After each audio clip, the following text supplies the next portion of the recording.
Imagine the perfect business. Your customers can never stop needing you because every single human being is eventually going to be one. They can't shop around because they've got 48 hours and they're devastated. They can't negotiate because haggling over the price feels like betraying someone they just lost. And they have almost no idea what anything should actually cost. That's not hypothetical. That is the funeral industry. It's worth over 21 billion a year in America, and it's built on one of the most uncomfortable truths in business. Grief is the most profitable emotion there is. Today I'm going to show you exactly how this industry makes its money, the markups, the psychology, and the part almost nobody knows, that the cozy little family funeral home down the street with the family's name on the sign, there's a good chance it's secretly owned by a multi-billion-dollar corporation, and they're counting on you never finding out. Let's get into it. To understand why funerals are such good businesses, you have to understand the customer, because in almost every way, the customer is a business owner's dream. Start with demand. It is perfectly, grindingly consistent. Recessions don't touch it. The pandemics increase it. There is no version of the economy where people stop perishing. It's the single most recession-proof demand curve in existence. Now layer on the conditions sale. Think about how you buy almost anything else. You research, you compare prices, you wait for a sale, you walk away if it's too expensive. Now throw all of that out the window. The funeral customer is making a major financial decision, often $3,000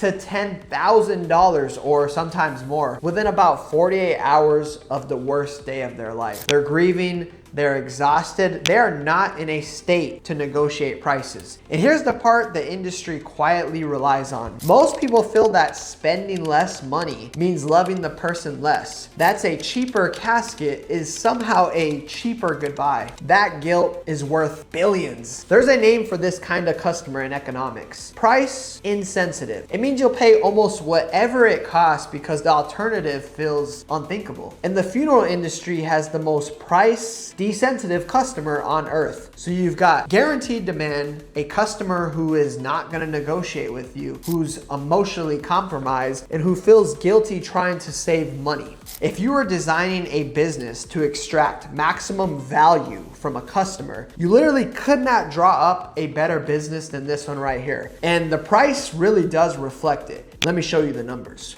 Let's talk about the casket because it is the perfect symbol of this entire industry. A casket is functionally basically just a wooden or metal box, and the markups in this industry are extraordinary. Funeral home caskets, they run markups typically anywhere from 200 to 500% over what it actually costs. Here's an example of what that looks like. A casket that a funeral home gets for, let's say $600 to $800 retail, routinely gets sold to the family for $3,000. A $1,200 casket can get marked up to $4,500. And then there's premium caskets that can get sold for $10,000 to $20,000 for a box that will be underground pretty soon. But here's the genius and almost disturbing part about this. The casket is just the headline. The real money is in the itemization. When you walk into a funeral home, you don't get one price, you get a whole menu, and every single thing on this menu is individually priced. There's a basic services fee, the one that you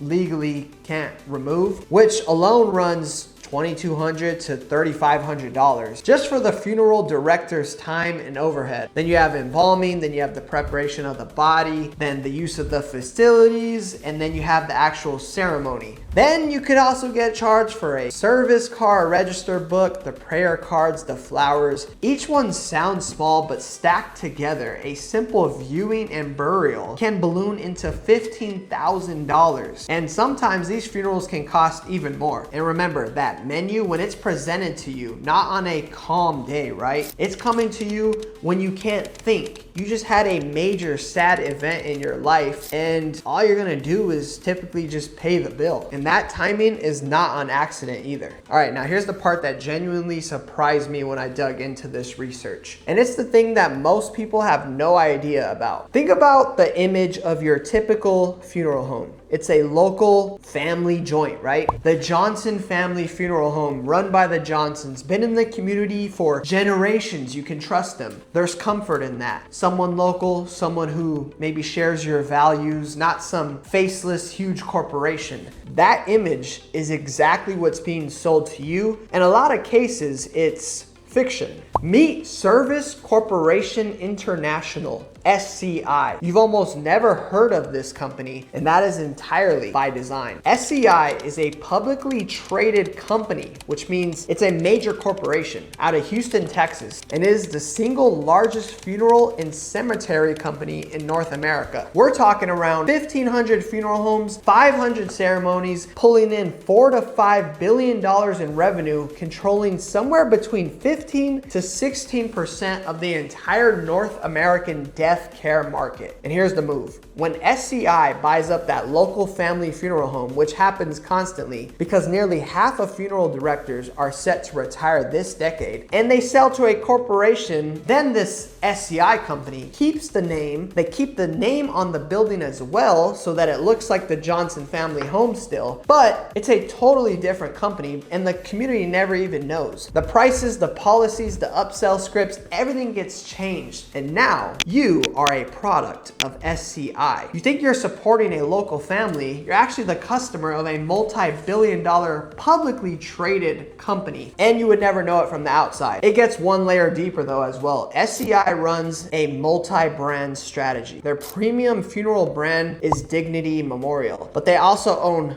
budget cremation brands, Neptune Society, National Cremation Society, that are positioned as a cheaper alternative. So a family that is going for a cheaper option is actually within the same corporation. They've got you at the higher end, but they also have you at the lower end. You're choosing between two doors of the same company. Now, to be fair, they are going to defend themselves by saying that they're bringing professionalism, reliability, and resources to an aging industry. And there's some truth to that, but you as a customer deserve to know who you're actually buying from. And the entire model is built so that you don't have that information. So if this industry is so perfectly built, why am I not telling you it's invincible? Well, because for the first time in decades, the model is actually starting to crack a bit. The thing breaking it is cremation. A traditional burial, like I said, can go from $10,000 to $20,000, whereas a cremation can go anywhere from $1,000 to $3,000. And people have caught on to this. Cremation has been going super viral. It is up over 60% today and projected to go up 80% by 2045. And that is a genuine threat to the high margin burial model. And you can see the industry scrambling to adapt. Remember those budget cremation brands that SCI owns? That is not a coincidence. That's a giant corporation hedging against its own core business shrinking. They know that that $5,000 casket era is fading, so they're buying up all these cremation companies before it eats them alive. And then there's also the internet. You can now buy a casket on Amazon or from an online retailer for a fraction of the funeral home markup. And here's something that most people don't know. There's actually a law that requires the funeral home to accept this casket once you bring it in. They can't deny you. They can't charge you a fee for bringing in your own casket. They have to take it if you are bringing it.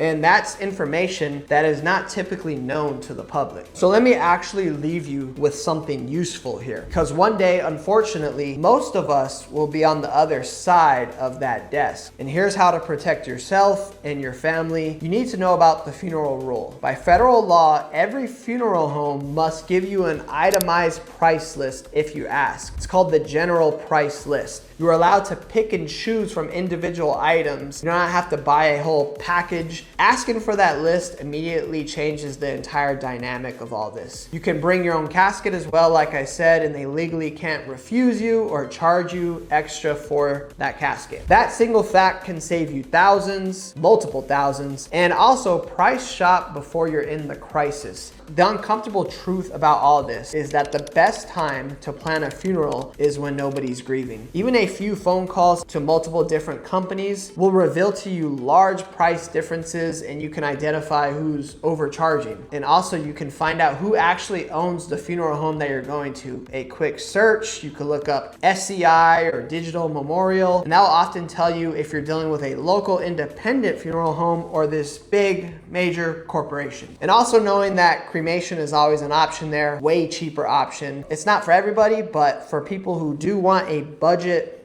services, that is a great option. And here's what fascinates me about this whole business story. The funeral industry isn't successful because it's necessarily evil. It's successful because it found the most price insensitive customer on earth and built an entire model around their grief. That's not a glitch, that's the business. And the lesson underneath this is it applies way beyond funerals. The less a customer is able to think clearly and compare options, the more that they're going to pay. That's true of funerals, it's true of emergency rooms, and it's true of a lot of other industries that profit from moments when you can't shop around. The best defense is always just one thing though, information. And now you have some. If you found this interesting, please subscribe. I'm going to be breaking down all different types of businesses and industries and what's making certain businesses profit, what killed certain businesses' profits. And yeah, love talking business, and I would love to have you guys along for the journey of me building this business channel. And I hope you learned something today, and I will see you guys on the next one. Peace.